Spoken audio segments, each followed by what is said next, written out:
Planes का लोग उन लोगों का अभी तक इसमें मैं आम आदमी के बारे में बोल रहा हूँ कि उन लोगों का अभी तक ये आइडिया नहीं है कि सचमुच कहाँ हो रहा है वहाँ पे जशमठ या ऊपर में पहाड़ियों में क्या हो रहा है, हादसा क्या हो रहा है, इसके बारे में लोगों को सचमुच कोई ठीक ठाक अंदाज नहीं है।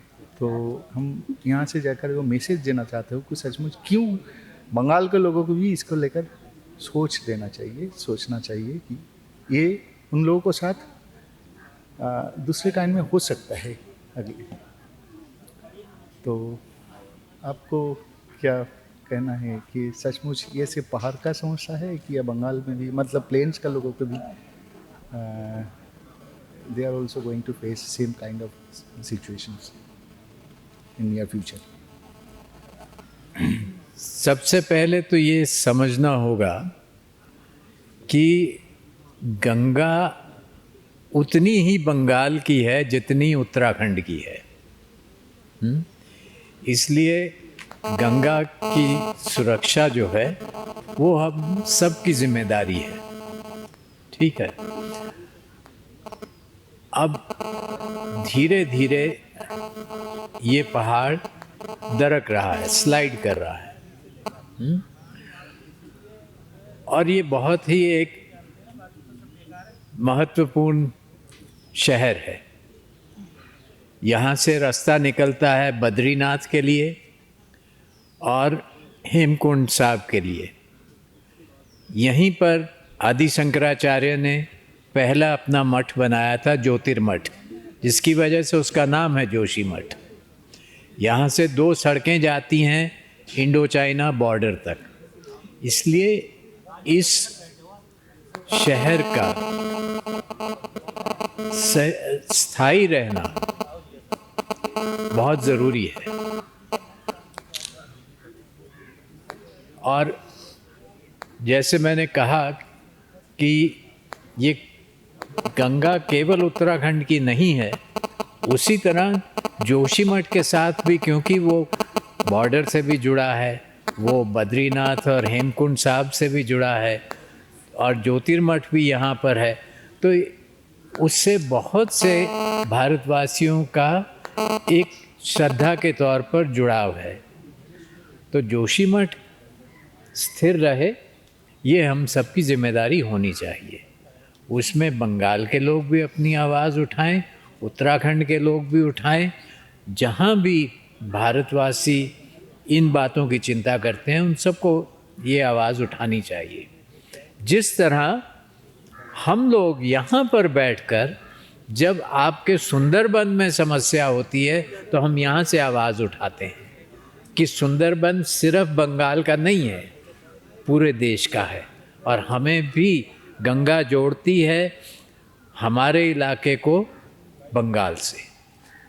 ठीक है रवि जी, हम एक बात सोच रहे थे कि ये जो नया एनवायरनमेंट इम्पैक्ट असेसमेंट के जो कानून आया है, इसको जो हद से ही हम लोगों को ऊपर भी ये आ रहा है कि लोकल लोगों से कोई कंसेंट नहीं लेना, ये एक आदत पड़ गया।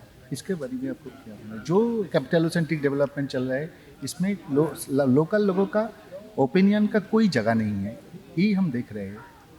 ये बंगाल में भी ऐसी ही हम फेस कर रहे हैं। सुंदरबन के लिए फराक्का डैम को लेकर हम पिछले 30 सालों से यही सेम चीज़ हम फेस कर रहे हैं। तो इसके बारे में आपको क्या कहना है? ये not taking the opinions from the local people, not taking the consent from the local people. ऐसी बात तो इलीगल है अभी तक, क्योंकि EIA में ये प्रावधान है कि एनवायरमेंटल इम्पैक्ट असेसमेंट के साथ साथ सोशल इम्पैक्ट असेसमेंट भी करना है। तो उसके लिए तो आपको लोगों से, स्थानीय लोगों से बात करनी ही होगी। लेकिन हम ये देख रहे हैं कि जब से ये EIA का प्रावधान हुआ है, तब से समय समय पर जो भी सरकार रही है केंद्र में, वो इसको कमज़ोर करती गई है। और अब ये संशोधन लाने का प्रयास हो रहा है कि लोकल लोगों का कंसेंट लेना ज़रूरी नहीं है। अभी तक हुआ नहीं है, आवाज़ उठानी पड़ेगी। लेकिन अब सरकार की ये मंशा है कि ऐसा हो, लोगों की कंसेंट की ज़रूरत नहीं है। समुद्र को भी भूख लगती है और समुद्र को भूख पूरी करने के लिए मिट्टी और गाद चाहिए।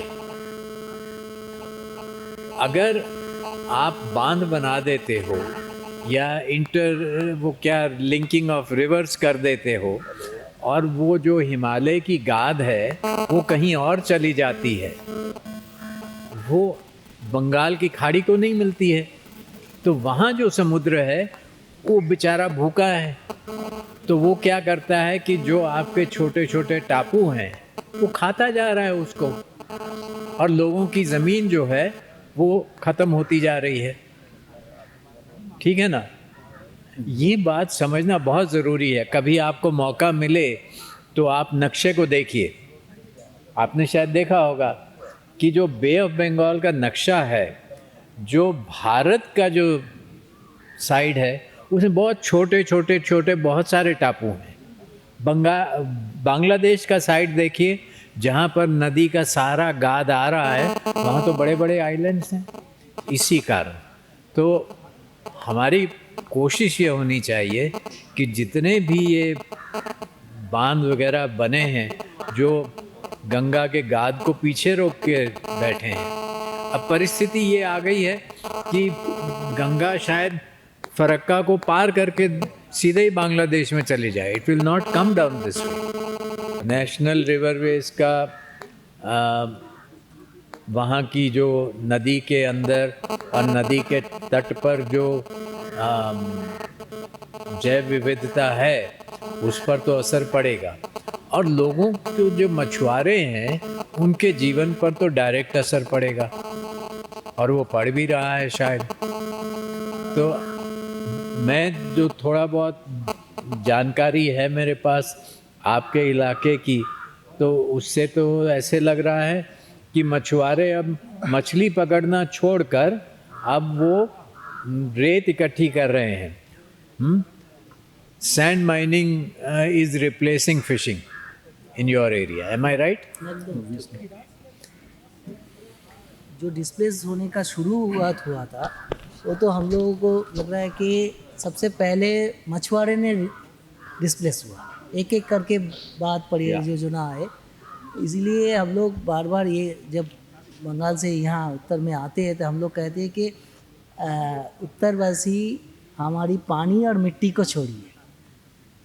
पानी और मिट्टी और पानी के लिए जो खपत है उसको कैसे, और ये जो बात बन गया इसका विकल्प क्या हो सकता है? आप अभी आज के दिन में प्रैक्टिकली क्या हो सकता है कि अगले वाले 10 साल में भी या 20 साल में सरकार को क्या करना चाहिए? जो इसमें बुनियादी बात हमको क्रियान्वयन में लानी है वो ये है कि we have to live within our means. Gandhi ji जो कह गए थे कि पृथ्वी के पास हर मनुष्य, हर प्राणी के लिए पर्याप्त संसाधन है, लेकिन हमारे लोभ के लिए पर्याप्त नहीं है। उस बात का ध्यान रखना है।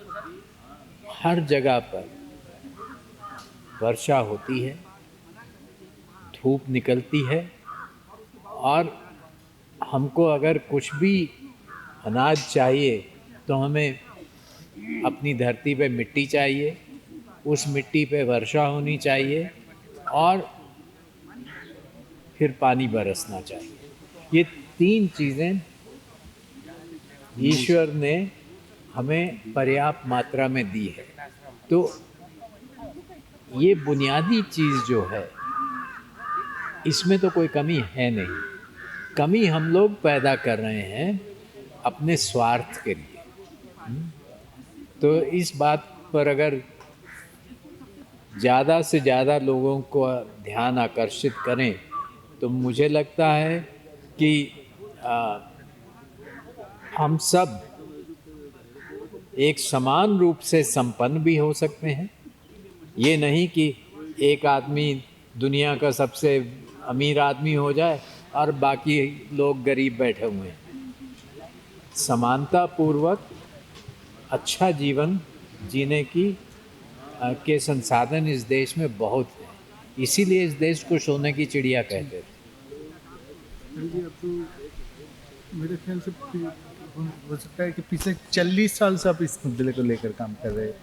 तो आपने जैसे देखा है कि हम लोग जो लोकल इंडिजिनियस नॉलेज को हम लोग ऐसे सीरियसली नहीं लेता है। आपको क्या माने कैसा हम लोग के इसे इनकॉर्पोरेट करना चाहिए जो लोकल नॉलेज सिस्टम जो मुझे लगता है कि देखो, हमने एक जिसको हम विकास कहते हैं, आधुनिक विकास की जो प्रक्रिया है वो ये है कि वी विल कॉन्कर नेचर। हम प्रकृति के ऊपर आक्रमण करेंगे और जीत जाएंगे। हम ये नहीं सोचते हैं कि प्रकृति के पास अपनी शक्ति कितनी ज़्यादा है, हम कितनी देर तक उसके साथ लड़ते रहेंगे। और प्रकृति के नियमों के साथ अगर हम जीने का प्रयास करेंगे तो मुझे लगता है कि आपदाएं वगैरह सब कम होंगी। और वो जो लोकल नॉलेज की बात कर रहे हो, ये वही नॉलेज है जो लोग प्राचीन समय से अपने पर्यावरण को देखकर समझकर अपना जीवन यापन करते थे। ठीक, अब ऐसे नहीं है कि अब कई बार लोग कहते हैं you want to turn the clock back. मैं कहता हूँ नहीं, मैं तो फॉरवर्ड ले जाने की कोशिश कर रहा हूँ आपको। मैं तो देख रहा हूँ कि कल क्या होने वाला है और आपका जीवन कैसे बदलने वाला है। मैं पहले ही आपको चेतावनी दे रहा हूँ। उदाहरण के तौर पर 1991 में हमने एक अध्ययन किया कि क्या भारत में जिस तरह की खेती का विस्तार हो रहा है, क्या उस तरह की खेती भारत के लोगों को पर्याप्त भोजन दे पाएगी। हम लोग इस नतीजे पे पहुँचे कि वो सफल नहीं होगा। और अगर हम ये जो फाइन ग्रेन कहलाते हैं, धान और गेहूँ, 1950 तक हम ऐसा खाना थोड़ी खाते थे। हमारे खाने में मोटा अनाज ज़्यादा होता था। half the grains consumed in India at the time of independence were coarse grains, बाजरा, ज्वार, रागी, ये सब मिलेट। लेकिन फिर हम हट गए उससे। वो ज़्यादा पौष्टिक भी हैं, उनको ज़्यादा पानी भी नहीं चाहिए। अगर सूखा पड़ता है वो तब भी अनाज मिल जाएगा आपको। ठीक है ना। Now you see every day the papers are full of news that the government wants us to grow millets. So जो हम 1991 में बोले थे वो 30 साल के बाद हो रहा है। So we are not trying to turn the clock back, we are looking ahead. ये गंगा को बचाने के लिए, दामोदर को बचाने के लिए, जो बड़े नदी है उसके बचाने के लिए बहुत सारे बात सामने आते हैं। लेकिन एक बड़ा नदी कब बचेगा, जो फीड करते हैं उसको, छोटा छोटा जो सहायक नदी है वो बचेगा, तभी ना बचेगा। तो ये बात कैसे हम लोगों के पास लेके जाए और सरकार को भी कैसे इसकी खबर हो सके कि छोटे नदी बचेगा, झोड़ा जो पानी का स्रोत है वो बचेगा, तभी बड़ा नदी बचेगा। देखो, एक ऋषि थे कश्यप। कश्यप ऋषि ने उन्होंने अपनी विद्या को एक किताब में लिखा, विश्व वल्लभ। उसमें पानी के संबंध में, नदी के संबंध में 5 नियम बताए। पहला नियम कि नदी का उद्गम क्षेत्र जो है वो पवित्र स्थान है, वहाँ पर एक मंदिर बना दो। मंदिर बनाने का मतलब ये होता है कि उद्गम स्थल हमेशा ऊपर होता है। अगर मंदिर होगा, पुजारी होगा मंदिर के अंदर, और पुजारी नीचे ध्यान रखेगा कि यहाँ कोई गड़बड़ तो नहीं हो रही है। ठीक। दूसरा था कि नदी की गति में कम से कम अवरोध होना चाहिए। नदी खुली तरह से बहती रहे ये ठीक है। तो he is the first anti dam person that I know. Number 3 कि पानी और जंगल का घनिष्ठ रिश्ता है, वो एक दूसरे पे निर्भर हैं। इसलिए जंगल के इलाके में कुंड बनाइए। आप देखोगे कि हमारे जो प्राचीन मंदिर वगैरह हैं वो जंगलों के आसपास हैं, वहाँ पे कुंड भी होते हैं। तो चौथा था कि नदी के अंदर कुछ मल वगैरह नहीं डालना चाहिए, गंदगी नहीं डालनी चाहिए। और पांचवा था कि हर व्यक्ति का ये धर्म है कि जो भी योगदान वो नदी की सुरक्षा और नदी के लिए दे सके उसको वो देना चाहिए। तो अगर मैं छोटी नदी के किनारे में बसता हूँ तो मुझे अपनी छोटी नदी का ध्यान रखना है। अगर हम अपने अपने इलाके की नदी का ध्यान रखेंगे तो बड़ी नदियों का भी ध्यान रखा जाएगा।